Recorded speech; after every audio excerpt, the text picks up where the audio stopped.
Muslims को शुरू से जब से आज़ादी मिली और उसके बाद सरकारें रहीं तो तब उनको डराया गया और ये डराया गया कि ये तुम माइनॉरिटी हो, ये मेजॉरिटी है और एक दिन मेजॉरिटी तुम्हें खा जाएगी। जो लोग ये बोलते हैं कि इंडिया में डिक्टेटरशिप चल रही है, हम उनसे पूछते हैं क्या वो ऐसा स्टेटमेंट कभी चाइना, नॉर्थ कोरिया और कुछ और भी कंट्रीज़ हैं जो इंडिया के नेबरिंग कंट्रीज़ हैं, क्या वो उनके लिए ये सब बोल पाएंगे? मेरे गांव में वो जल योजना वाली है ना, वो टंकियां लगा रखी है। अच्छा, तो मेरे गांव में जल आ रहा है। बिजली मेरे गांव में, नोडिया गांव, बिजली नहीं आती थी वहाँ, अभी आती है, 24 घंटे बिजली आती है। प्रीपेड मीटर्स लगा दिया वहाँ पे, पैसा भराओ फिर चलेगा। नमस्कार, बहुत स्वागत है आपका द पैम्फलेट पे। मैं हूं आपके साथ विनीता और इस वक्त हम मौजूद हैं दिल्ली के जामिया मिलिया इस्लामिया में, क्योंकि 2024 के लोकसभा चुनाव चल रहे हैं। ऐसे में एक आम छात्र वो क्या सोचता है, देश की राजनीति को लेकर क्या समझ है उनकी, और क्या कुछ देश में बदलाव चाहते हैं और क्या कुछ सुधार चाहते हैं, उनसे सीधे जानेंगे। इस वक्त हम दिल्ली के जामिया मिलिया इस्लामिया में। आइए, क्या नाम है आपका? मैं शुभम। शुभम, क्या कर रहे हैं आप यहाँ से? ग्रेजुएशन चल रहा है मेरा अभी ज्योग्राफी में। अच्छा, और कैसा माहौल है जामिया का? बढ़िया, बस ठंडा ठंडा। हाँ, पॉलिटिकल माहौल तो चल रहा है, इलेक्शन चल रहा है तो थोड़ा चलता है। तो इंटरेस्ट है? थोड़ा थोड़ा। नहीं, ज्योग्राफी के स्टूडेंट हैं और अगर पॉलिटिक्स की थोड़ी बात हाँ, है, पॉलिटिकल ज्योग्राफी तो बिल्कुल हमारा अलग है। एक वो छोर है, एक दूसरा ये छोर है। नहीं, हमें ज्योग्राफी में पॉलिटिकल ज्योग्राफी पढ़ाते हैं तो थोड़ा बहुत तो है ही। अच्छा, वोट दिया आपने? वोट तो नहीं दिया, मैं मिस हो गया था मेरा वोट। ओके। ट्रेन मेरी लेट हो गई थी तो मिस हो। अच्छा, आपको लगता है जब भी इलेक्शन आते हैं, चुनावी मुद्दे हमेशा महंगाई, रोज़गार, ये एक ऐसा मुद्दा है जो हर जगह, क्राइम, ये 3-4 चीज़ें जो है वो बहुत इम्पॉर्टेंट होती हैं। कहीं ना कहीं शिक्षा और छात्र थोड़े पीछे रह जाते हैं। हाँ, ये बात तो बिल्कुल लगता है, क्योंकि जो भी लोग बात कर रहे हैं तो इसी सब चीज़ों की बात करते हैं, कोई शिक्षा की बात ही नहीं करता है। तो शिक्षा की बात करना तो ज़रूरी होता है, क्योंकि हमारा देश अभी युवाओं का देश है। 45% लोग युवा हैं, तो कम से कम युवा की बात होगी तब बढ़िया रहेगा शिक्षा के लिए भी। हाँ, ये तो बिल्कुल ज़रूरी हो जाता है, क्योंकि छात्र ही तो आगे देश का भविष्य हैं। अगर आप देखोगे तो अभी जो छात्र है वही कल देश चलाएगा। तो जब देश चलाने के लिए आपको अच्छे छात्र, अच्छे लोगों की ज़रूरत होनी चाहिए कि जो देश की बातों को समझे और देश हित में काम करें। तो उस बात को करते हुए कि छात्र को फिर वो प्रोत्साहन देना होगा और छात्र के प्रति काम करना होगा आपको, वरना तो फिर खोखला हो जाएगा देश। आपका नाम? अनुराग। क्या कर रहे हैं आप यहाँ से? मैं यहाँ पीएचडी कर रहा हूँ संस्कृत विभाग से। अच्छा, जामिया में संस्कृत। ओके, क्या नया- एक्सपीरियंस है, कैसा? अच्छा है, नया विभाग है, 2017 में यहाँ अच्छा। खुला, पहले नहीं था। लग रहा है कि अब संस्कृत भाषा को, मतलब मुझे लगता है कि बहुत समय से लोग या तो बीटेक कर रहे हैं या सीए की पढ़ाई करने चले जा रहे हैं, मेडिकल, और ये संस्कृत बहुत पीछे छूटी थी। आज संस्कृत को दोबारा से आप पढ़ रहे हैं, आप जैसे कई और भी छात्र होंगे जिन्होंने संस्कृत परस्यू किया है। लग रहा है कि ये बदलाव है एक। हाँ, नहीं, जो वर्तमान सरकार है इसने संस्कृत के लिए तो बहुत कुछ किया है। इस सरकार के संस्कृत के प्रति जो प्रेम है वो नहीं बदला। जैसे मैन्युस्क्रिप्ट मिशन, आपने एक नाम सुना होगा। भारत में जितने ही मैन्युस्क्रिप्ट हैं ना, उसमें सबसे ज़्यादा मैन्युस्क्रिप्ट संस्कृत में पाए जाते हैं, और उसकी शुरुआत अटल जी ने की थी। मुझे लग रहा है कि फरवरी 2023 में उसकी स्थापना की गई थी। तो अटल जी का भी प्रेम था संस्कृत के प्रति, और वर्तमान सरकार ने तो अभी राज्यसभा से बिल ला के 3 यूनिवर्सिटीज़ को, सेंट्रल यूनिवर्सिटीज़ को उपाधि दी। संस्कृत की सेंट्रल यूनिवर्सिटीज़ बनाई 3। तो संस्कृत के प्रति इस सरकार का प्रेम तो है, और इसी सरकार के दौरान जामिया में भी संस्कृत खुला।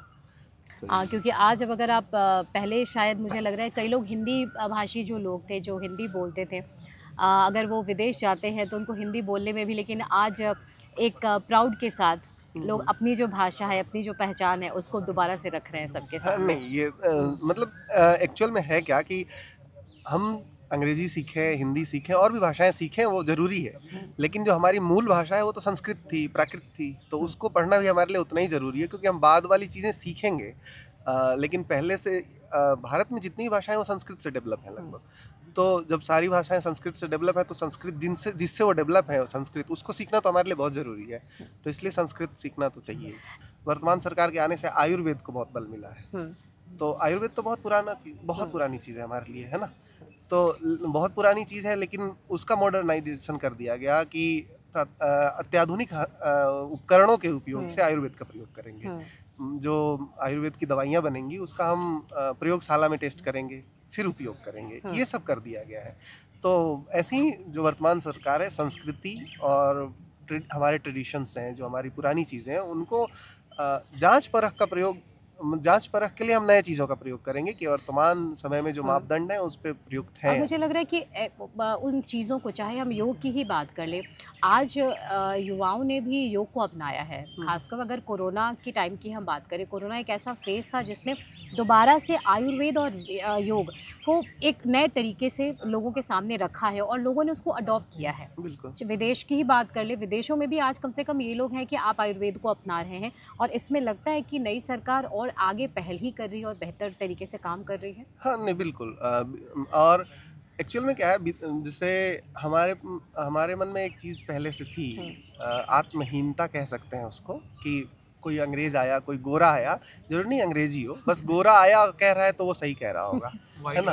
हाँ, लेकिन चीज़ें ऐसी हो गई कि अब, और विदेशों में ऐसा नहीं है। विदेशों में क्या है ना कि वो चीज़ों को जांच परख करते हैं, अगर उनको लगता है कि चीज़ जेन्युइन है, ये सही चीज़ है, तो उसको मानते हैं, एक्सेप्ट करते हैं। तो हमारी जो अच्छी चीज़ें थी उसको हमने दुनिया के सामने रखा और लोगों ने उसको माना, क्योंकि उन्होंने जांच परख किया, उनको लगा कि ये सही चीज़ है। जैसे योग है, तो योग का ही मॉडर्न रूप, मतलब हमने है नहीं, पर हमने मान लिया है कि जिम है ना, पर जिम का उपयोग दूसरा है और योग का उपयोग दूसरा है ना। जैसे होता है ना कि कुछ चीज़ हमको एक्स्ट्रा करने के लिए है और कुछ चीज़ है कि हमारे लिए ज़रूरी है, वो करना ही करना है। तो योग वैसे ही है कि हमें स्वस्थ रहने के लिए करना है, वो किसी भी एज ग्रुप के लोगों। तो वर्तमान सरकार ने योग को विश्व के पटल पे रखा और विश्व ने उसको स्वीकार किया कि हाँ, इसको करना चाहिए, और आज विश्व योगा दिवस मनाया जा रहा है और पूरी दुनिया मनाती है। तो और शायद ये कुछ ऐसे की पॉइंट्स हैं जिनको लेके कह रहे हैं कि भाई भारत का लोहा जो है अब अमेरिका जैसे देश जिनको सुपर पावर कहा जाता था वो मान रहे हैं। अच्छा, इस बीच थोड़ा सा मुद्दे से बहुत ज़्यादा हटेंगे नहीं। अगर हम यूनिवर्सिटी कैंपस की बात करें, हम जामिया की बात करें, देश में ये कोई विधानसभा चुनाव है नहीं, लोकसभा के चुनाव चल रहे हैं, पूरे देश की नज़र है इस वक्त यूनिवर्सिटी के अंदर। इस वक्त क्योंकि आप सब वोटर्स हैं, आप सबके पास राइट्स हैं, तो कितना अलग हो जाता है चुनावी माहौल कॉलेज के बाहर और एक यूनिवर्सिटी के अंदर, अगर जामिया की बात करें हम? नहीं, मतलब और कॉलेजेस में तो इसका माहौल बहुत ज़्यादा दिखता है, और विश्वविद्यालयों में। जामिया में थोड़ा कम है। इसकी वजह है कि जामिया में छात्र संघ का चुनाव नहीं होता, तो छात्र संघ का चुनाव नहीं होता तो इन्वॉल्वमेंट कम होता है। मतलब डायरेक्ट जामिया से कम इन्वॉल्वमेंट होता है। मेरा पर्सनल लेवल पे हो सकता है, किसी का पर्सनल लेवल पे हो सकता है, व्यक्तिगत हो, लेकिन विश्वविद्यालय स्तर पे बहुत कम हो जाता है। कोई राजनीतिक यहाँ पे जो एक्टिविटीज़ हैं वो बहुत कम है। तो इस मामले में जामिया मतलब पढ़ने का माहौल यहाँ मिलता है, यहाँ राजनीति का मतलब माहौल। अगर आप पॉलिटिकल करियर समझ के आप सोच रहे हैं कि एक हमारा एंट्री होनी चाहिए, हाँ, तो उन जामिया छात्रों के लिए शायद निराशाजनक हो बिल्कुल, सकती है। बिल्कुल, हाँ, जामिया में मतलब राजनीतिक भविष्य नहीं है। अच्छा, एज अ स्टूडेंट, क्योंकि आप यहाँ से PhD आप कर रहे हैं अभी संस्कृत में, एज अ स्टूडेंट आपको क्या लग रहा है कि चाहे वो कांग्रेस की बात कर ले या हम बीजेपी की बात करें, यूपी या एनडीए किसी की हम बात करें, लेकिन छात्रों के जो मुद्दे हैं, चुनावी मन से हम सब कुछ के लिए वादे किए जाते हैं कि हम महिलाओं के लिए ये कर रहे हैं, अपराध मुक्त करेंगे। कांग्रेस ने घोषणा की कि हम सत्ता में आएंगे तो हर महीने 1 लाख रुपए हम महिलाओं को देंगे। वो आएगा कहाँ से या कैसे होगा वो अलग सिचुएशन, वो इकोनॉमिक पहलू है। लेकिन आपको लग रहा है कि चुनावी मन से कोई भी जो राजनीतिक पार्टियां हैं, कभी छात्रों के विषय में उनके भी मुद्दे हैं, यूनिवर्सिटीज़ के अंदर क्या माहौल होना चाहिए, क्या पढ़ाई का क्राइटेरिया होना चाहिए, प्रोफेसर्स कैसे होने चाहिए, माहौल कैसा होना चाहिए एक स्टूडेंट के लिए, ये सारी चीज़ें भी होनी चाहिए चुनावी मन से? बिल्कुल बिल्कुल। भारत में मैं ये नहीं कह रहा कितनी प्रतिशत आबादी है जो डायरेक्ट छात्र है, लेकिन हर परिवार से कोई ना कोई तो पढ़ रहा है ना। हर परिवार में छात्र है, ये तो सही बात है। तो जब हर परिवार में छात्र है तो छात्रों की उपस्थिति, उनका नेतृत्व हर दल को करना चाहिए, है ना, क्योंकि वो स्वयं तो कर नहीं सकते, वो भी लोकसभा के चुनाव में। तो ये तो होना ही चाहिए, लेकिन ये किसी भी दल में नहीं है। छात्रों का रिप्रेजेंटेशन किसी भी दल में नहीं है, ये बात, और ये हमारे लिए निराशाजनक है। तो ये लग रहा है कि अब कभी आप लोग को ऐसा मौका मिले जहाँ पे छात्र, क्योंकि अब तो आज के प्रधानमंत्री तो छात्रों से भी बात करते हैं, चर्चाएं करते हैं, परीक्षा को लेके बात करते हैं, छात्रों का मनोबल बढ़ाते हैं, तो लगता है कि ये जो छोटी छोटी जो चीज़ें हैं ये आने वाले देश के भविष्य के लिए, छात्रों के लिए एक बेहतर अपॉर्चुनिटी है ये? हाँ नहीं, जो प्रधानमंत्री बातें करते हैं ना वो एज ए अभिभावक करते हैं। मतलब उन परीक्षा से पहले बात करते हैं, उनको हौसला देते हैं। वो एक एज ए अभिभावक है, वो आप सरकार की जिम्मेदारियों की तरह नहीं करते। हाँ, प्रधानमंत्री जो करते हैं कि हौसला दे दिया, बच्चे पेपर की वजह में निराशाजनक परिणाम आने के बाद डिप्रेशन में ना जाए, दुखी ना हो, इन सब चीज़ों के लिए करते हैं। वो एक उचित कदम है, उसकी हम सराहना करते हैं। लेकिन वो एज ए सरकार की, सरकार का ये दायित्व है, ऐसा कुछ नहीं है। वो प्रधानमंत्री की तरफ से पर्सनल लेवल पे व्यक्तिगत है। तो कल तक अगर हम थोड़ा सा और पहले जाएं, 2014 के बाद की बात, पहले की बात करें, जो यूनिवर्सिटी से जो बच्चे निकलते थे पढ़ के, ऑब्वियसली चाहे कोई भी पढ़ाई करता है वो आगे उसको जॉब चाहिए होती है, नौकरी चाहिए होती है। आपको लग रहा है कि पहले और आज में थोड़ा अंतर दिखता है? पहले अपने देश में जॉब जनरेट करने की बात थोड़ी कम होगी, या फिर 2014 के बाद से ऐसी अपॉर्चुनिटीज़ बढ़ी हैं कि आप अपने देश में जो आप कर रहे हैं, जैसे आप संस्कृत PhD आपकी कंप्लीट हो जाएगी, उसके बाद आप जो करना चाह रहे हैं, चाहे वो कहीं भी प्रोफेसर्स के तौर पे अपने सेवा देना चाहते हो या फिर बच्चों को पढ़ाना चाहते हो, लग रहा है कि वैसा माहौल बना है आज के समय में शिक्षा को लेके? हाँ नहीं, माहौल तो है, रोजगार और शिक्षा दोनों को लेके माहौल बहुत अच्छा है। बस ये है कि हमें स्किल सीखने की ज़रूरत है। मतलब जो सिर्फ सर्टिफिकेट के लिए जो पढ़ाई होती है वो ना करके थोड़ा सा स्किल वगैरह पे ध्यान दें तो रोजगार और शिक्षा दोनों ही बेहतर है पहले से। मतलब किताबी नॉलेज से थोड़ा सा ऊपर भी स्किल्स पे सरकार को आगे जो अलग अलग कॉलेजेस हैं, स्कूल हैं, वहाँ पे भी आई थिंक स्कूल लेवल से ये चीज़ शुरुआत होनी चाहिए। वर्कशॉप वगैरह का आयोजन करके ज़्यादातर सिखाया जा सकता है चीज़ों को, और स्किल सिखाई जाए। जैसे कंप्यूटर नॉलेज वगैरह है, मतलब बहुत सारी चीज़ें, कोडिंग वगैरह, ये शुरू से सिखा दी जाए। तो आप जिस भी सब्जेक्ट की पढ़ाई दे रहे हैं बच्चे को, करा रहे हैं, उससे रिलेटेड जो उसको जो काम करना है उसको बाद में, उसका वर्कशॉप ग्रेजुएशन वगैरह से ही शुरू हो जाना चाहिए। सिर्फ सर्टिफिकेट के लिए ना पढ़ाया जाए। और एज ए जामिया के स्टूडेंट होने के नाते आप कुछ बातें रखना चाहें? नहीं, जामिया में पढ़ाई को लेके बहुत अच्छा माहौल है, और टॉप 10 में यूनिवर्सिटी आती है 3रे नंबर पे। तो ये हमारे लिए तो मतलब स्वाभिमान की बात है कि हम यहाँ पढ़ते हैं, और यहाँ पढ़ाई के लिए बहुत अच्छा माहौल है। बस चलिए, बहुत धन्यवाद आपका। क्या नाम है आपका? अमन तैनगुरिया। अच्छा, आप यहाँ क्या कर रहे हैं? BA Hindi honour 2nd year. Jamia से हिंदी ऑनर्स? जी। अच्छा, कैसा लग रहा है इस वक्त, अब जब आप लोग कैंपस में होते हैं, जामिया के अंदर हैं आप लोग, और बाहर चुनावी शोर है, चुनावी चर्चा है, भाषण है, रैलियाँ हैं, उस वक्त यहाँ क्या चल रहा होता है कैंपस के अंदर? हम लोग उसको न्यूज़ पे देखते हैं, सोशल मीडिया पे भी, आपस में जो फ्रेंड्स हैं वो डिस्कस भी करते हैं किसको क्या वोट देना है। काफ़ी डिबेट्स भी होती हैं, एक दूसरे के विचारों को समझते हैं, झगड़ा भी हो जाता है, वो सब चलता रहता है। लेकिन पॉजिटिव है सब कुछ। अगर हम जामिया की बात करें, जैसा आपने कहा कि हमारी नज़र होती है, हमारे व्हाट्सएप ग्रुप जो है हमारे फ्रेंड्स ग्रुप के, वहाँ पे डिस्कशन होता है, कोई ऐसा मुद्दा हो रहा होता है। अभी हाल ही में CAA को लेके जो सरकार ने घोषणा की, क्या लग रहा है, ख़ासतौर पे अगर हम जामिया की बात करें, यहाँ पे भी एक सेंटर ऑफ अट्रैक्शन आपका जामिया रहता है? जामिया तो सबसे बड़ा सेंटर ऑफ अट्रैक्शन है। अगर आप जामिया की बात करेंगे तो जामिया में CAA के अगेंस्ट है पूरा जामिया, मतलब 80% 90% जो मेरा ऑब्जर्वेशन है। NRC के अगेंस्ट है, बहुत सारे पोस्टर भी लगे हैं, जगह जगह आपको मिल भी जाएंगे, अब तो निकल चुके, काफ़ी टाइम हो गया कि say no to CAA, no to NRC, ये सब है। लेकिन मेरा इस पर ये थॉट है कि CAA देश के लिए ज़रूरी है, NRC भी ज़रूरी है। जो लोग वहाँ रह गए हैं उनके लिए भारत के दरवाजे हमेशा खुले रहने चाहिए। जो वहाँ माइनॉरिटीज़ हैं, हिंदू हैं, सिख हैं, बौद्ध हैं, तो मुझे तो ऐसा लगता है CAA आना चाहिए। NRC का ऐसा सीन है कि कुछ लोग ये मानते हैं कि NRC और उसको लिंक करने के बाद वो ये सोचते हैं कि हम मुस्लिम्स हैं, हमको यहाँ से निकाल दिया जाएगा। इसमें जो मैक्सिमम पोर्शन है, मुझे ऐसा लगता है कि मुस्लिम्स जो हैं इंडिया के, उनका ब्रेन वॉश किया जा चुका है। ब्रेन वॉश करने की प्रोसेस में सब लोग लगे हुए हैं। जो मुस्लिम लीडर्स हैं वो उनका ब्रेन वॉश कर रहे हैं ताकि वो उनको वोट दें। उनको डरा के रख रहे हैं कि ये सेंट्रल गवर्नमेंट ये तुमको देश से निकाल देगी, और वो अपना ब्रेन वॉश करने भी देते हैं, अब खुद सोचते भी नहीं, ये भी उनकी प्रॉब्लम है। आपको लगता है कि जैसा आपने कहा कि जब CAA की घोषणा हुई थी उस वक्त यूनिवर्सिटीज़ में भी ऐसा माहौल था, तो क्या एक यूनिवर्सिटी के अंदर छात्रों का ब्रेन वॉश किया जाता है, छात्रों को टारगेट किया जाता है इसमें आगे आने के लिए? बिल्कुल किया जाता है। यूनिवर्सिटीज़ जो होती हैं, जो डिपार्टमेंट्स होते हैं सोशल साइंस के, हिंदी के, मुझे ऐसा लगता है जो प्रोफेसर्स होते हैं उसमें जिस विचारधारा के प्रोफेसर होते हैं वो उसी तरह से इन्फ्लुएंस करते हैं स्टूडेंट्स को। वो जो सिलेबस का होता है वो तो बहुत कम पढ़ाते हैं, उनके दिमाग में जो विचारधारा होती है वही पढ़ाते रहते हैं। तो और इसमें सेंटर ऑफ अट्रैक्शन आपका एएमयू, जामिया और जेएनयू, ये तीन ये जो यूनिवर्सिटीज। 3 यूनिवर्सिटीज़ हैं इनमें सबसे ज़्यादा लेफ्टिस्ट प्रोफेसर्स हैं, वो खुद भी मानते हैं। अपराध कौन, मतलब ये बड़ी तुच्छ सी तो लॉजिक आपको लगती लग रहा है कि अपराध आज की पॉलिटिकल पार्टीज के बाद वो जो मुद्दे हैं उनको ध्यान भटकाने के लिए इस तरीके से अड़ंगा लगाने की कोशिश सी कर द रहे थिंग हैं? इज दैट ना, ये पॉलिटिकल पार्टीज के अंदर जो मेन मुद्दे में है ही नहीं। मेन मुद्दा यार देखो, रेलवे में आदमी मैं वोट नहीं दे पाया, रेलवे का जो मुद्दा उनको उठाओ यार। अब रेलवे का मुद्दा नहीं उठा रहा, बिहार में एक किसान है मेरे, मान लो दादाजी के फ्रेंड है, उनको क्या पता भैया डेमोक्रेसी क्या, डिक्टेटरशिप क्या। उसको तो लग रहा है इंदिरा गांधी तो थी, ये भी आ गया, राजीव गांधी है, मनमोहन सिंह है, मोदी है, क्या उनको तो अलग कुछ दिख नहीं रहा है। प्राइम मिनिस्टर बैठा, आप यहाँ बोल रहे अरे भैया डिक्टेटरशिप आ गया यार। This is not how the things work no. गांव के जो पृष्ठभूमि के लोग हैं उनको क्या पता डिक्टेटर क्या है, डेमोक्रेसी क्या है। उनके लिए तो भैया प्रधानमंत्री बना है, अभी भी बना है। मेरे गांव में वो जल योजना वाली है ना, वो टंकियां लगा रखी है। अच्छा, तो मेरे गांव में जल आ रहा है, बिजली मेरे गांव में, नोडिया गांव में, कैमरा पे बोल देता हूँ, जमुई हमारा वो डिस्ट्रिक्ट है, वहाँ खैरा एक ब्लॉक है, खैरा ब्लॉक में नोडिया गांव से मैं आता हूँ। बिजली नहीं आती थी वहाँ, अभी आती है, 24 घंटे बिजली आती है। प्रीपेड मीटर्स लगा दिया वहाँ पे, पैसा भराओ फिर चलेगा, ऐसा।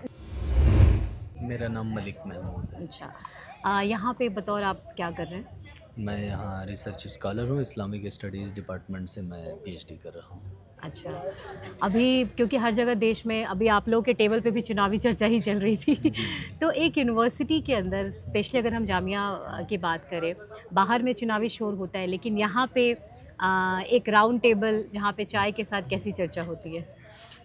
यहाँ नेशनल, इंटरनेशनल्स और मतलब हिंदुस्तान के अवाम के जो मुद्दे होते हैं या जो चैलेंजेस होते हैं, जिस तरफ कंट्री जा रही है, जिस तरफ एक ग्लोबल दुनिया जा रही है, जिसमें हमारा फ़ायदा क्या है, नुकसान क्या है, बतौर हिंदुस्तानी हम उन तमाम इश्यूज़ पर जिसमें इंसानियत का फ़ायदा है हम डिबेट करते हैं, बात करते हैं, और उसके जो नॉर्म्स एंड कंडीशन हैं उसके मुताबिक बात करते हैं। किन मुद्दों पे चुनाव हो रहा है और लीडरान के जो स्टेटमेंट आ रहे हैं वो क्या है, लोगों के मैनिफेस्टो क्या हैं, वो सब हमारे लिए इम्पोर्टेंट है। मैनिफेस्टो क्या है, जॉब क्या है, ठीक है, कंट्री की सिक्योरिटी क्या है, और हमारा मुस्तकबिल बतौर स्टूडेंट, हमारा फ्यूचर कहाँ है, वो मैटर करता है ना। लोगों की प्रॉस्पेरिटी मैटर करती है, ये सारी चीज़ें हैं, इश्यूज़ मैटर करते हैं। तो बतौर छात्र अगर बात करें हम यहाँ पे, बतौर छात्र आप लोगों के लिए क्या ऐसी चीज़ें हैं जो भी गवर्नमेंट आए क्या होना चाहिए? सबसे बड़ी बात किसी भी इंस्टीट्यूशन की या किसी स्टूडेंट की, एकेडमिशियन की सबसे इम्पोर्टेंट चीज़ होती है फ्रीडम ऑफ एक्सप्रेशन।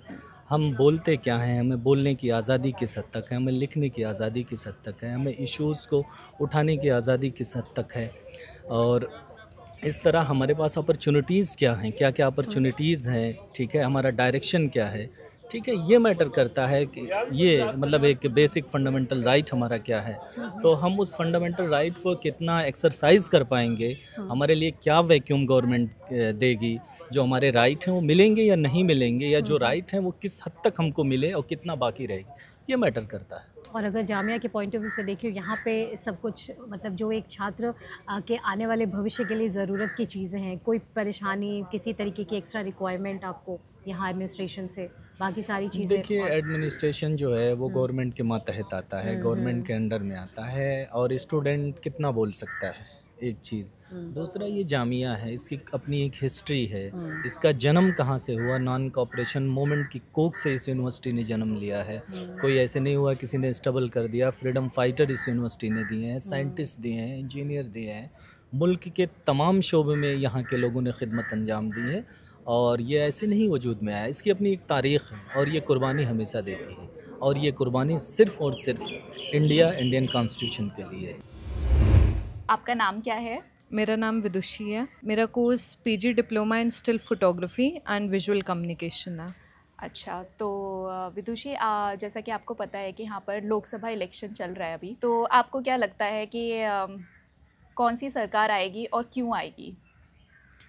जी, मेरा तो यही मानना है कि आएंगे तो मोदी ही, और क्यों आएंगे उसके पीछे ये फैक्ट है कि इतने सालों में जब हम स्कूल में पढ़ते थे और अब यहाँ पे हम पीजी कर रहे हैं, तब से अभी तक हमने देखा है कि लोगों की थिंकिंग कितनी बदली है पॉलिटिक्स को लेके।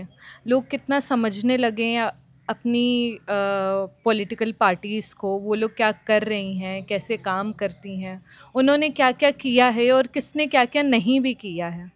तो हमें लगता है लोग बहुत ज़्यादा जागरूक हो गए हैं और इसलिए हमें लगता है कि एट द एंड अब लोग ये समझने लगे हैं कि कौन किसके लिए कितना काम कर रहा है और तो किसने काम अपने आप जैसे? को और किसने इंडिया को इतना समय और इतना अपने आप को डिवोट किया है एक्चुअली। तो इसलिए हमको लगता है कि मोदी आएंगे। और अगर काम की बात करें तो सिर्फ एक दो चीज़ें नहीं हैं, क्योंकि चेंजेस हम लोग छोटे छोटे चेंजेस अपने आमने सामने देखते हैं।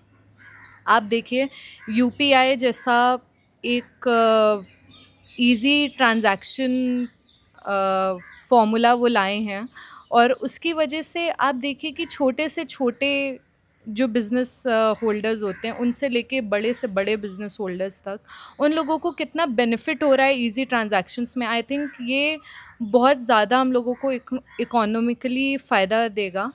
और ऐसे सिर्फ एक नहीं, और अगर हम लोग बात करें तो उन्होंने, मुझे ऐसा लगता है कि उन्होंने इंडिया के रूट्स को स्ट्रॉन्ग किया है, ना कि ऊपर को। तो देखने वालों को लगता है, देखने वाले बोलने वाले तो बोलते हैं कि उन्होंने कुछ किया नहीं है, बट आप जब एक्चुअल में अपनी कंट्री के बारे में पढ़ते हैं, उसमें डेवलपमेंट्स के बारे में पढ़ते हैं, तो आपको एक्चुअली पता चलता है कि आपकी कंट्री की रूट्स कितनी स्ट्रॉन्ग हो रही हैं। जब कोरोना के समय इकोनॉमी एकदम डाउन हो रही थी और अब टॉप 5 लार्जेस्ट इकोनॉमीज़ में अब इंडिया का नाम आ गया है, तो कुछ तो चेंज किया है ना। ऐसे ही तो नहीं है कि बस कुछ भी उन्होंने नहीं किया। ठीक है। और अभी कुछ एंटी इंडिया जो लोग हैं कुछ बोलते हैं एंटी इंडिया के बारे में, तो उसमें लोग बोल रहे हैं कि इंडिया में डिक्टेटरशिप चल रही है। जो लोग ये बोलते हैं कि इंडिया में डिक्टेटरशिप चल रही है, हम उनसे पूछते हैं क्या वो ऐसा स्टेटमेंट कभी चाइना, नॉर्थ कोरिया और कुछ और भी कंट्रीज़ हैं जो इंडिया के नेबरिंग कंट्रीज़ हैं, क्या वो उनके लिए ये सब बोल पाएंगे? जहाँ पे आपको सांस लेने में भी आपको सोचना पड़ेगा कि कहीं ऐसा ना हो कि अगले स्टेप पे आपको मार दिया जाए, वो होती है डिक्टेटरशिप। यहाँ पे आपको हर चीज़ का राइट है। आप किस लिए आप कह रहे हो कि ये इंडिया डिक्टेटरशिप में है? आपको कभी ऐसा इंडिया में रहते हुए फील होता है कि आपको आपकी जान का खतरा है? जबकि आपको आपकी जान का खतरा नहीं, आप तो और उल्टा गुंडे बनते हो यहाँ पर, और आप और अपने आप को as a powerful human being दिखाने की कोशिश करते हो लोगों में, बहुत ही नेगेटिव वे में। तो आप कैसे कह सकते हो कि यहाँ पे डिक्टेटरशिप है? आपका नाम? मेरा नाम बिलाल है। मैंने जामिया से फ़िज़िक्स में पीएचडी किया है और अभी मैं रिसर्च एसोसिएट के पद पर कार्यरत हूँ। अच्छा, अभी फ़िलहाल तो पूरे देश में एक चर्चा है, चुनावी चर्चा। और अगर जामिया की बात करें, जामिया में कैसा माहौल है? देखिए, जामिया में अगर देखा जाए तो जामिया का जो माहौल है वो बहुत ज़्यादा पॉलिटिकल नहीं है, लेकिन हाँ, जब चुनाव है और देश का एक महापर्व है जो चुनाव के रूप में होता है, तो सभी लोग उसमें हिस्सा लेते हैं, तो लोग डिस्कस करते हैं, लेकिन वो डिस्कशंस जो हैं वो बहुत ज़्यादा ओपन नहीं होते। मतलब लोग जो हैं वो अपने पर्सनल सर्कल्स में डिस्कस करते रहते हैं। चुनाव ही इस टाइम सबसे बड़ा डिस्कशन है, तो वो तो चलता ही रहता है।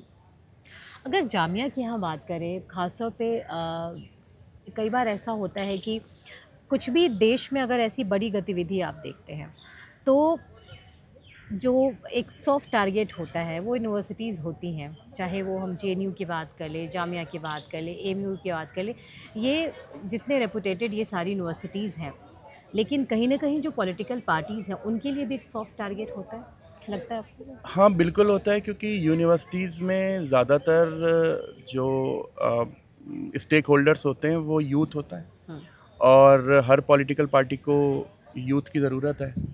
यूथ के ही कंधों पर पॉलिटिकल जो भी उनके एस्पिरेशंस हैं वो सारे के सारे पूरे होते हैं, तो जाहिर है उनका ध्यान भी यूथ पर ही जाएगा, और ये कोई बुरी बात नहीं है।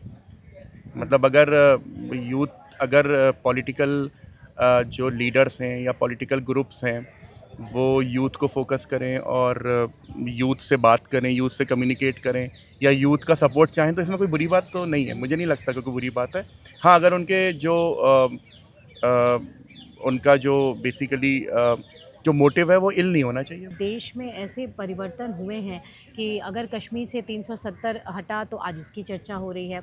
कैंपस के अंदर हम आ रहे हैं तो आज देश में किस धर्म को लेके क्या बातें हो रही उसकी चर्चा हो रही। ये लगता है कि एक यूनिवर्सिटीज़ के लिए माहौल सही नहीं है? अभी जिस तरह के देश में परिवर्तन हो रहे हैं पॉजिटिव सेंस में, धारा 370 हटी है कश्मीर में, उसका पॉजिटिव जो इम्पैक्ट है वो हम देख रहे हैं। और बहुत से जो एक्सट्रीमिस्ट थे उन्होंने आत्मसमर्पण किया है, वो भी हम देख रहे हैं। हम आज ये भी देख रहे हैं कि हम कश्मीर में जो हम कभी सोच नहीं सकते थे कि कश्मीर को हम मेन स्ट्रीम में जोड़ सकते हैं, आज कश्मीर जो है वो काफ़ी हद तक मेन स्ट्रीम में जुड़ चुका है। तो ये सारी चीज़ें जो भी पॉजिटिव चीज़ें हैं, और कौन उसके पीछे है या क्या विचारधारा है जिसको अपना कर लोग मतलब जो पॉलिटिकल सिस्टम है उसने इतने बड़े चेंज के लिए हिम्मत कर पाए, तो उसके बारे में अगर बच्चों को पता हो तो इसमें क्या बुरी बात है, स्टूडेंट को पता हो तो क्या बुरी बात है। स्टूडेंट को पता होना चाहिए, लोगों को ये जानकारी होनी चाहिए कि इसके पीछे जो लोग ये डिसीजन ले रहे हैं उनका मोटिवेशन क्या है। अगर अच्छे डिसीजन हो रहे हैं तो उसके पीछे जो चल रहा है बैकग्राउंड में उसका भी तो पता होना चाहिए ना। हमारी ये कभी छात्र से बात हो रही थी, उन्होंने कहा था कि हम जामिया कम से कम जो पॉलिटिकल एक तरीके से राजनीति जो है वो यहाँ पे नहीं होती, क्योंकि यहाँ पे छात्र संघ के चुनाव नहीं होते। तो आपको लगता है कि ये सही है, मतलब होना चाहिए या नहीं होना चाहिए? एज ए स्टूडेंट आप क्या सोचते हैं? छात्र संघ के चुनाव होना या ना होना ये तो डिपेंड करता है कि आपका जो एडमिनिस्ट्रेशन है वो उसके लिए कितना तैयार है। और अगर छात्र संघ के चुनाव कहीं पर नहीं होंगे उसका मतलब ये नहीं है कि स्टूडेंट्स जो हैं वो पॉलिटिकली नहीं सोचेंगे। हाँ, हो सकता है कि किसी यूनिवर्सिटी का माहौल इस तरह का हो, एडमिनिस्ट्रेशन को लगता हो कि वहाँ पर इलेक्शन नहीं हो रहे हैं, नहीं होने चाहिए, ये अपना उनकी सोच हो सकती है। लेकिन वो स्टूडेंट को पॉलिटिकल वे में सोचने से रोक नहीं सकता। मतलब अगर कहीं पर इलेक्शन नहीं हो रहे हैं तो पॉलिटिकल वे से सोचने से नहीं रोक सकता। इलेक्शन होने से हो सकता है कि वहाँ पर जो लोकल मुद्दे हों उन मुद्दों की बात हो, उन मुद्दों पे डिस्कशन हो स्टूडेंट के बीच में, और उन मुद्दों को लेकर चुनाव, यूनिवर्सिटी के चुनाव। लेकिन जो नेशनल मुद्दे हैं वो तो जहाँ पर इलेक्शन हो रहे हैं, जहाँ पर इलेक्शन नहीं हो रहे हैं, दोनों जगह उतने ही असरदार होते हैं और स्टूडेंट पर उतना ही इम्पैक्ट डालते हैं। मतलब जैसे जामिया में जो हमारे नेशनल मुद्दे हैं, मान लीजिए धारा 370 की जैसे हमने बात करी, तो या फिर अभी नेशनल एजुकेशन पॉलिसी है, ठीक है, तो वो जितना जामिया पर इम्पैक्ट डालेगा, जामिया के स्टूडेंट भी जो है वो मीडिया से या न्यूज़पेपर भी पढ़ते हैं, मतलब वो सब कुछ वो उतने ही सोसाइटी में शामिल है जितने कि कहीं और के स्टूडेंट्स हैं। तो जितने भी ये जो चेंजेस हो रहे हैं, पॉजिटिव हों या किसी भी तरह के चेंजेस हों, वो, और जाहिर है वो पॉलिटिकल ग्राउंड में ही होते हैं या पॉलिटिकल स्फीयर में ही होते हैं, तो वो सारे के सारे जामिया जैसी यूनिवर्सिटी में जहाँ पर इलेक्शन नहीं होते वहाँ पर भी उतने ही हावी रहते हैं। हाँ, लोकल पॉलिटिक्स होती है जहाँ पर आपका स्टूडेंट यूनियन है, जैसे कि दिल्ली यूनिवर्सिटी हो गया या जेएनयू हो गया, वहाँ पर कुछ लोकल मुद्दे भी हावी होते हैं, लोकल मुद्दों पे बात होती है, वो भी यहाँ होनी चाहिए। जामिया की हम बात करें तो यहाँ पर छात्रों को माइनॉरिटी के नाम पर बताया कि आप माइनॉरिटी हो, जबकि माइनॉरिटी जैसी तो कोई चीज़ होनी नहीं चाहिए। मतलब अगर एक देश में सभी नागरिक बराबर हैं तो फिर माइनॉरिटी और मेजॉरिटी क्या? तो हुआ क्या कि स्टार्टिंग में उनको डराया गया। स्टार्टिंग में ख़ास तौर पे मैं बात कर रहा हूँ जामिया के पॉइंट, अगर हम जामिया पे फोकस करें तो जामिया में ज़्यादा तादाद मुस्लिम्स की है, ठीक है। और अगर हम पूरे देश के पॉलिटिकल स्फीयर में हम देखें तो मुस्लिम्स को शुरू से, जब से आज़ादी मिली और उसके बाद सरकारें रहीं, तो तब उनको डराया गया, और ये डराया गया कि ये तुम माइनॉरिटी हो, ये मेजॉरिटी है, और एक दिन मेजॉरिटी तुम्हें खा जाएगी। अगर हम घर में दो छोटे, एक छोटा और एक बड़ा भाई है, और छोटे भाई को हम डराएं कि बड़ा भाई ताकतवर है और वो तुम्हें बर्बाद कर देगा, तो छोटा भाई फिर क्या करेगा? फिर उसके अंदर एक इनसिक्योरिटी आएगी। जब इनसिक्योरिटी आएगी तो फिर वो कुछ गलत भी कर सकता है, गलत चीज़ों की तरफ मोटिवेटेड भी हो सकता है। वो हो सकता है कि जो परिवार के दुश्मन हो उनके साथ भी कुछ लोग, क्योंकि ये तो डिपेंड करता है ना कि किसकी कितनी सोच है। अगर कोई लगातार उनको करे जाएगा, ये बताया जाएगा, डराया जाएगा कि आप कम हो तादाद में तो आपका तो बुरा होना ही है, तो फिर तो वनरेबल हो गए ना वो। तो जाहिर है अब जहाँ पर एजुकेशन की भी कमी हो तो वनरेबिलिटी जो है वो बढ़ जाती है। तो अभी ऐसा माइनॉरिटी और मेजॉरिटी और अभी बहुत सी बातें चल रही हैं, किसी को माइनॉरिटी के नाम पर आरक्षण चाहिए, किसी को माइनॉरिटी के नाम पर कुछ और चाहिए, स्कीम्स का लाभ चाहिए माइनॉरिटी के नाम पर। तो सबसे पहले तो ये सोचना चाहिए कि माइनॉरिटी क्या मुस्लिम जो है वो माइनॉरिटी हैं भी? माइनॉरिटी मतलब तो ये हो गया कि आपने 2 सेक्शंस बना दिए, आपने एक मेजॉरिटी एक सेक्शन बना दिया, माइनॉरिटी एक सेक्शन बना दिया। जब आपने सेक्शन बना दिए तो फिर तो उनके बीच तो फिर कन्फ्लिक्ट होना ही है ना। तो जिन लोगों को जो पॉलिटिकल पावर्स थे, जिन लोगों का जो लोग एक मास को जिनकी बात असर करती थी, अगर वही लोग अपने मंचों पे खड़े होकर जो है शुरू से जब से आज़ादी आई, जब से लगातार ये कह रहे थे कि हम तुम्हें ये देंगे, हम तुम्हें वो देंगे क्योंकि तुम कम हो संख्या में, तो फिर सामने वाले के तो दिल में इनसिक्योरिटी आ ही जाएगी ना। अब जब ये कहा जा रहा है तो वो क्या है ना, वो झूठ का पहाड़ उन्होंने बनाया था। अब जब उस पहाड़ को तोड़ा जा रहा है तो फिर ये कहा जा रहा है कि अरे यार ये तो बात कर रहे हैं कि मुस्लिम के नाम पे आरक्षण नहीं होना चाहिए और धर्म के नाम पे आरक्षण नहीं होना चाहिए। वो तो सही बात कही जा रही है, लेकिन जब आपने झूठ का पहाड़ बनाया था उसको तो तोड़ा जाएगा ना पहले। और कोई भी चीज़ जो है अगर झूठ की बुनियाद पे सच की खेती नहीं की जा सकती, तो पहले झूठ को तोड़ा जाएगा। आपको ये क्लियरली बताया जाएगा कि ये देश जो है इसमें सभी नागरिक बराबर हैं, इसमें धर्म के आधार पर, सिर्फ धर्म के आधार पर आरक्षण नहीं मिल सकता, ना ही मिलना चाहिए। क्योंकि अगर आपने धर्म की बात करी तो उसमें फिर सारे ही जो सोशल स्टेटस के लोग हैं वहाँ पर आ गए। तो क्या मुसलमानों में ऐसी फैमिलीज़ नहीं हैं जिनको आरक्षण की ज़रूरत नहीं है? बहुत ज़्यादा है। हाँ, मुसलमानों में भी कुछ ऐसी फैमिलीज़ होंगी जो बहुत पीछे होंगी, या कुछ ऐसे सेक्शंस होंगे जो बहुत पीछे होंगे, उनको हो सकता है कि आरक्षण की ज़रूरत हो, तो वो बाद में डिस्कस हो जाएगा। लेकिन एज अ क्लास पूरा मुस्लिम को एक क्लास बना दिया और फिर ये कहा गया कि नहीं तुम्हें आरक्षण हम देंगे, मुस्लिम्स को हम आरक्षण देंगे, तो ये तो फिर आपने समाज को बांट दिया और शुरू से बांटते चले आ रहे हो। तो फिर जब उसको सही बात की जा रही है कि ये बात गलत है, मुस्लिम्स को आरक्षण नहीं मिलेगा, जबकि आरक्षण के जो बेसिकली जो बेसिस होंगे वो दूसरे होंगे।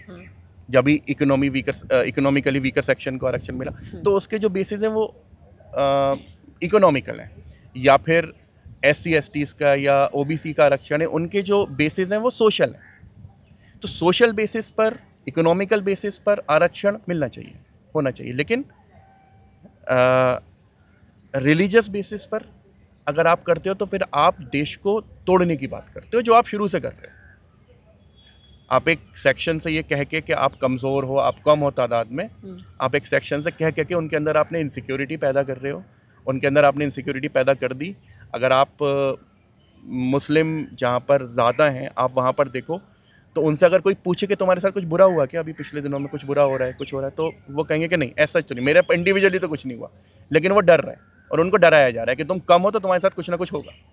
तो ये चीज़ लगातार जब से आज़ादी के बाद जो भी लोग पावर में रहे उन्होंने की, तो इसीलिए वो असर आपको देखने को मिलता है। जैसे ये प्रोटेस्ट में इतनी बहुत सी भीड़ उठ के आ जाती है, वो क्या है, वो एक डर है, जो डर उनमें इनकलकेट किया जा रहा था आज़ादी के बाद से ही लगातार, कि ये मेजॉरिटी है, ये तुम्हारे साथ एक दिन ऐसा करेगी।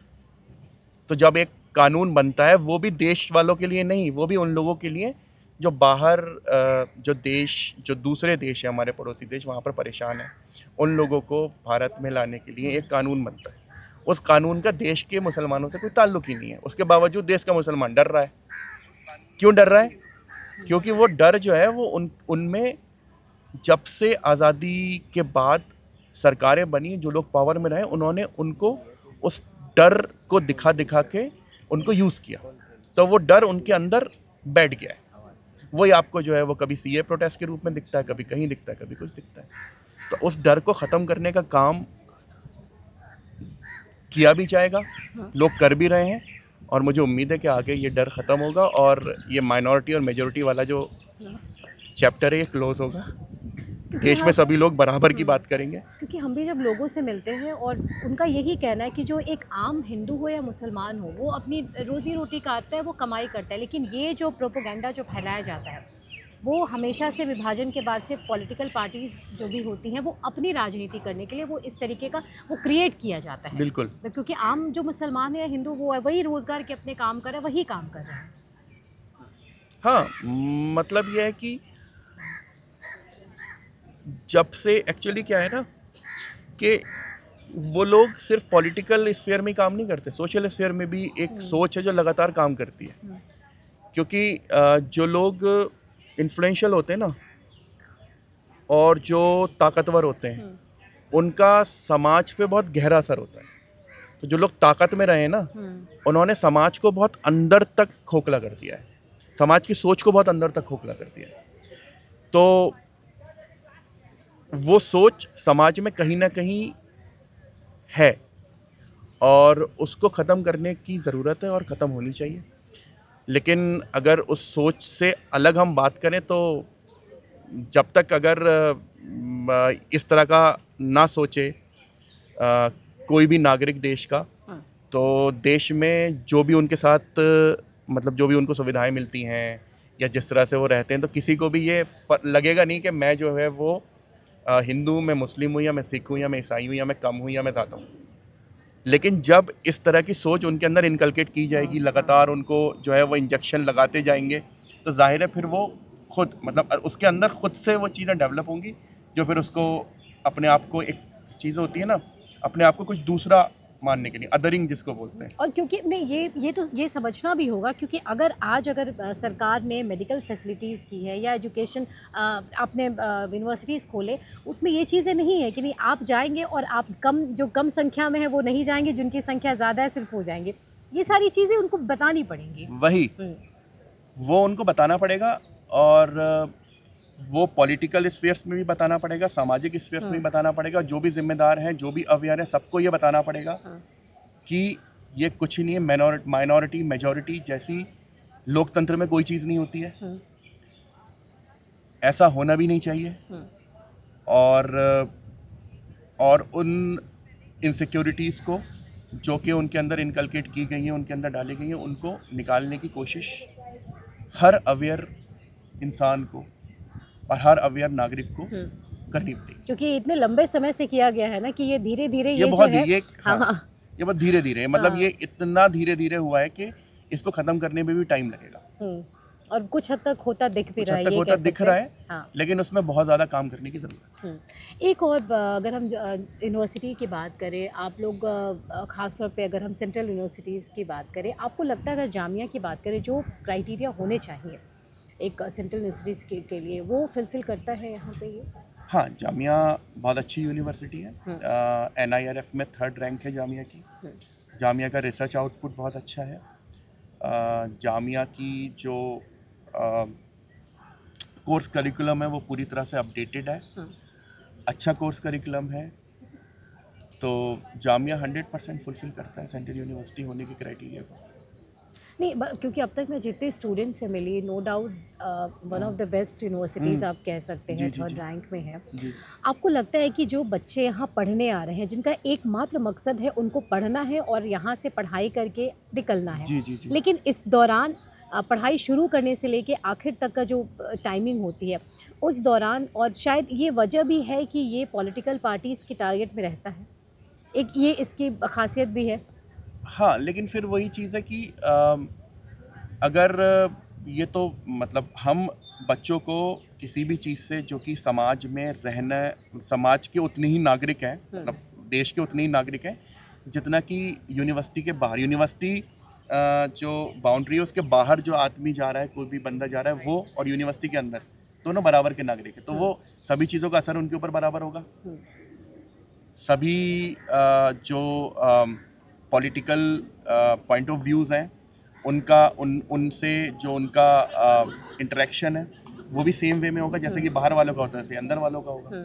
फ़र्क सिर्फ इतना है कि जिस तरह से जो लोग जहर घोलने का काम कर रहे हैं, इसी तरह से कुछ लोग जो हैं वो जहर को तोड़ने का भी काम करें तो बेहतर होगा। तो एक दिन छात्रों को राजनीति से रोकना, राजनीतिक वो सॉल्यूशन नहीं है, वो हम नहीं रोक सकते। हम उनको अच्छी बात बता सकते हैं, हम उनको मोटिवेट कर सकते हैं, हम उनके पॉइंट ऑफ व्यू को मोल्ड कर सकते हैं। मोल्ड करना मेरा मतलब ये है, मोल्ड जो हम किसी चीज़ को कर रहे होते हैं ना, हम उसको अच्छा शेप दे रहे होते हैं, तो हम उनके पॉइंट ऑफ व्यूज़ को अच्छा शेप दे सकते हैं। तो जामिया हो या कोई और भी यूनिवर्सिटी हो, अगर वहाँ के जो अवेयर और ज़िम्मेदार लोग हैं और जो लोग चीज़ों को समझते हैं, अगर वो बच्चों को जो बुरी बात बताने वाले हैं, हमेशा अच्छाई बुराई से बड़ी होती है, तो अच्छी बात बताने वाला अगर कम भी होंगे तभी वो एक ना एक दिन जो है वो सही तरह से उनको पॉलिटिकल जो उनका माइंड सेट है उसको वो सही कर सकते हैं। उसमें कोई आपको लग रहा है कि जो छात्रों के मुद्दे हैं या फिर जो यूनिवर्सिटीज़ हैं, इस तरीके की जो बड़ी यूनिवर्सिटीज़ हैं, उन चीज़ों को भी ध्यान में रखना चाहिए आने वाली गवर्नमेंट को जो भी है? हाँ, बिल्कुल रखना चाहिए। छात्रों के मुद्दों को अ, अभी तक रखा भी गया है। नेशनल एजुकेशन पॉलिसी छात्रों का ही मुद्दा है और उसको इम्प्लीमेंट किया गया। मैं अपना आपको एग्जांपल बताता हूँ। मातृभाषा पर जो ज़ोर आज दिया जा रहा है और उसका कितना बड़ा इम्पैक्ट होता है और उसका कितना नुकसान था जब उसको नहीं दिया जाता था। अभी मैंने यूपी से अपना 12th किया, उसके बाद मैंने जामिया का एग्ज़ाम दिया और 1-2 यूनिवर्सिटीज़ का एग्ज़ाम दिया, तो सारा ही जो मीडियम था वो इंग्लिश था। तो और मैंने हिंदी मीडियम से किया था, तो मैं 1 साल तक तो मैं समझ ही नहीं पाया कि उसमें लिखा हुआ क्या है।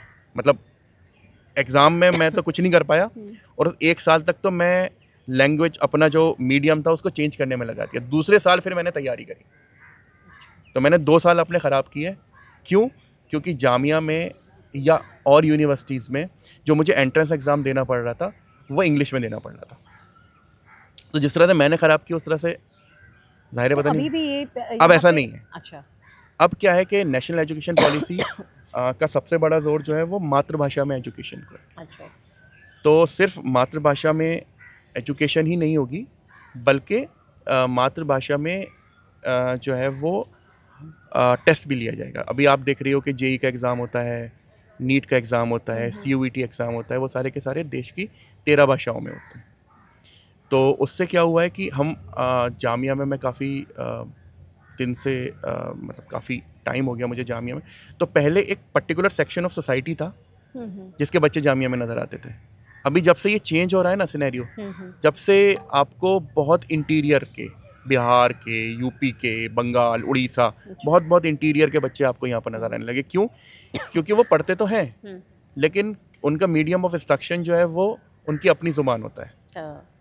तो अब क्या है कि वो उनके साथ इक्वल, अब जो है ना एक तरह का इक्विलिब्रियम सा हो गया। मतलब अब जो है वो कहीं का भी बच्चा हो वो उठ के किसी भी बड़ी यूनिवर्सिटी में पढ़ सकता है। तो चाहे वो नेशनल एजुकेशन पॉलिसी हो, चाहे वो CUET का इम्प्लीमेंटेशन हो, पिछले दिनों में गवर्नमेंट ने इन सब चीज़ों के बारे में बहुत सोचा, बहुत कुछ किया, लेकिन अभी एजुकेशन बजट को बढ़ाने की ज़रूरत है।